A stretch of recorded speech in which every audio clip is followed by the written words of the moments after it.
What's happening, YouTube family? I know it's been a while since I've uploaded a video, and that's because we're busy building our new home.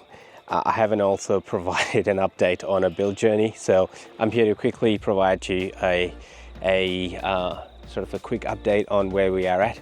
So the great news is we did move into our new home about 2 months ago.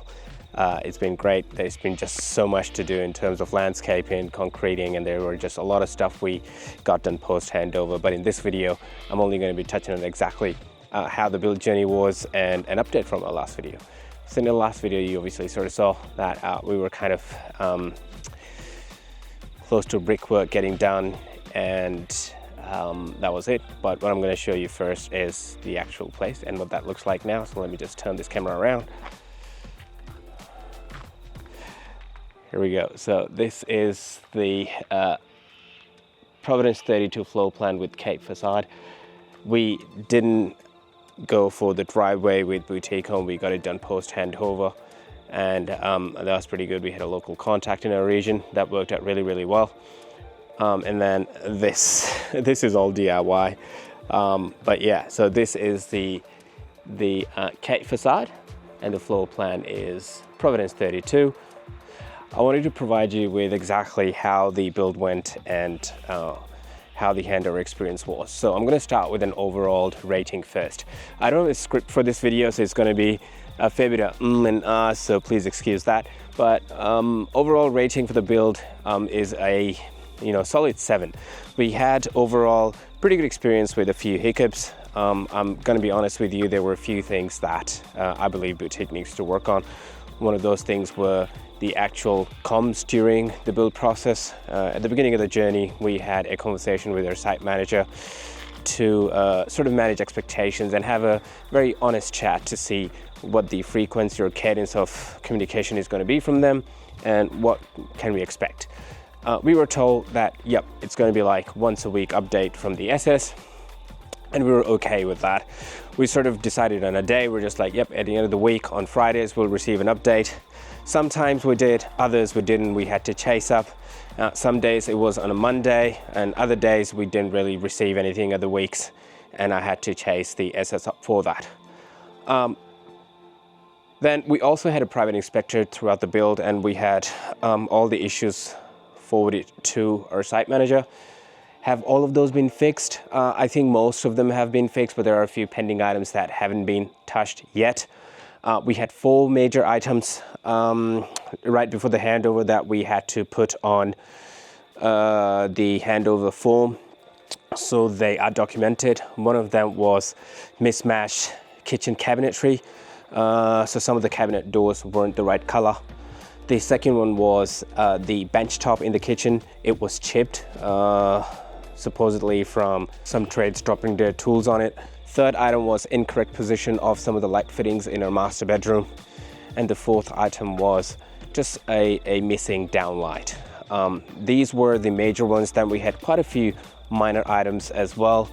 For example, leaking gutters. We had leaking gutters. We had a lot of paint touch-ups. We had fair bit of work on the roof. We had sort of roof panels dented and bent.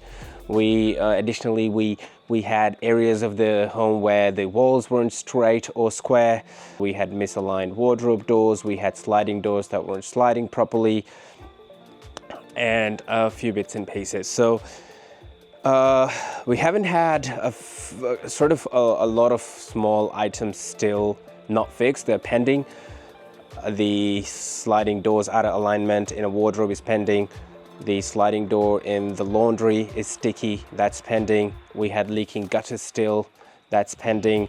We have a lot of scratches and stuff in one of the aluminum doors, so the quality there is pending. We have a lot of walls that sort of move and bend and bow. I haven't raised that with the SS, but I'll be doing that in a 1-year warranty inspection, I think it's called, or warranty stage. Basically after 12 months we get to raise everything that's wrong with the house again. Major items have been addressed, which is great. So overall we're pretty happy with this. In terms of the build quality, look, the quality is pretty good. We did go with one of the better volume builders, so we expected better quality. The only disappointment is that the walls aren't straight. I recently installed some bench tops in the kitchen pantry and some desks in the home office. And what has happened is during that installation, while the actual bench top or the desktop was absolutely square, it didn't fit square with the wall. And that was because the walls or the plasterboard on the wall wasn't absolutely straight. It had sort of curve in it. It was curved, it was bowed. So that was a bit of an issue. One of the greatest things about the build with boutique homes has been that, you know, our home was built in record time. We got the handover done in about 7 months, I think. So we started in April and we were in our new home end of November. So that was very, very good. That's after a few delays. We had a few delays at the framing stage, and then we had a bit further delays in the bench top as well. So overall experience has been very, very good. Would we recommend boutique homes to other people? Yes, I think I would. Compared to some of the other builders that we have seen in this estate, boutique home has been quite good with their quality, with their speed. Any pending items that we did raise, at least all the major ones have been fixed, and the rest of the minor ones, the site manager actually hasn't said no, they won't be fixed. It's just that, you know, there's a bit of delay, and I will have to reach out to him to get an update on exactly what's the go with these minor items. But we haven't had issue in getting these items fixed. During our walkthrough, we also noticed a few items that were sort of not right, and most of them were agreed upon that, yep, they will need a bit of fixing. What we realized was when we first raised it, they didn't agree to it. There was like a bit of an issue with the SS actually agreeing to them. An example of that was one of the tap, when opened up fully, was hitting the wall at the back. The tap lever was hitting the wall, and when I raised it, the SS was first like, no, look, this is normal, it's not, you know, proper hit. But I had to push a little bit on that, but I didn't have to do much. After a bit of back and forth, SS was like, yep, you know what, okay, cool, we'll get it done. So experience has been good. As I mentioned in the beginning, the only issue was just the comms during the process. They weren't as good. We weren't kept informed, so we had to really just come here every day to see what the process has been. We didn't expect to hear from the site managers every day. We only expected once a week, and even for that we had to sort of chase up a fair bit. So that would be a feedback for boutique homes. If you're watching this video, hey, look, that's the only thing. Other than that, just the speed of you know, items getting resolved that are pending, that's another issue with them. So my advice to anybody building with boutique homes, or anybody else for that matter, if you can, hold off getting the handover until all the items have been addressed. We were in a bit of a sticky situation. We had to sort of move and we had a deadline, so we couldn't wait. We had to take handover with few items pending still. So we didn't have a choice. But if you do have a choice, I'd recommend waiting for your house to be completely done, all the items to be resolved, and only then taking handover. I will be making another follow-up video taking you through the inside of the place and show you exactly how, you know, how we've set it up. And I've also got some few exciting videos coming up about home automation.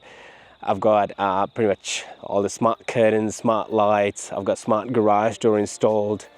So there are a fair few things in there that I've done, and I'd love to cover that for you guys. But until my next video, take care of yourself. And look, I'd appreciate if you could subscribe to my channel if you want updates, or if you can like this video. If you have any questions, pop them in the comments down below and I'd be able to answer them right away. Cheers.